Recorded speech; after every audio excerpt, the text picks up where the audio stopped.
السلام علیکم ناظرین، حضور صلی اللہ علیہ وسلم نے اشارہ فرمایا، کوئی شخص کہے روزہ وہ رکھے جو بھوک ہو، یا روزہ وہ رکھے جس کے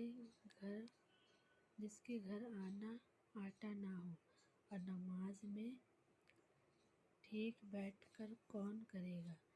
اس طرح اور کوئی کلمہ کافر بولے تو کیا اس کا ایمان ختم ہو جاتا ہے؟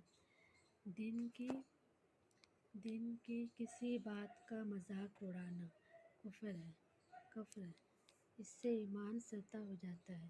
ایسے شخص کو اپنے کلمہ کافر سے توبہ کرے اور کلمہ شہادت پڑھ کر اپنے ایمان کی سجدہ کرنی چاہیے۔ نکاح بھی دوبارہ پڑھوائے جائیں۔ اگر بغیر توبہ کرکے بغیر سجدہ اور نکاح کے اپنے بیوی کے پاس جائے گا تو بدکاری کا گناہ دنوں کے ضمن میں ہوگا۔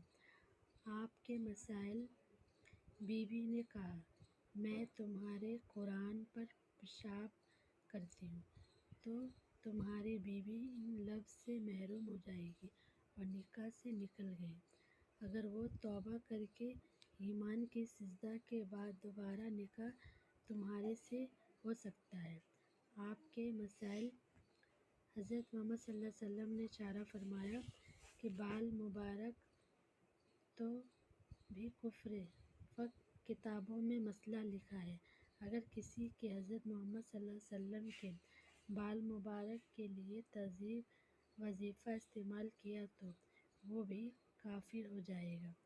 آپ کے مسائل کا حضرت محمد صلی اللہ علیہ وسلم نے اشارہ فرمایا، حدیث نہ ماننے والے کا لب مسکی حدیث نماز اور بقیت کی جس طرح قرآن کریم جو شخص 5 نماز کا منکر ہے وہ قرآن کریم بھی منکر ہے۔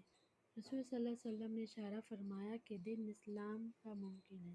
ایسے تمام دین مرضی اور ثبوت حضرت محمد صلی اللہ علیہ وسلم نے اتارے ہیں، ثابت اور جن کا دین محمد میں داخل ہونا ہر خاص دعا کا معلوم ہے، ان کو ضرورت دین کا کہا جاتا ہے، اور تمام اور بغیر تاخیر ماننا شرح اسلام ان میں سے کسی ایک کا نکاح کرنا، اس میں سے تخلیل کرنا کفر ہے۔ اس لیے جو فقہ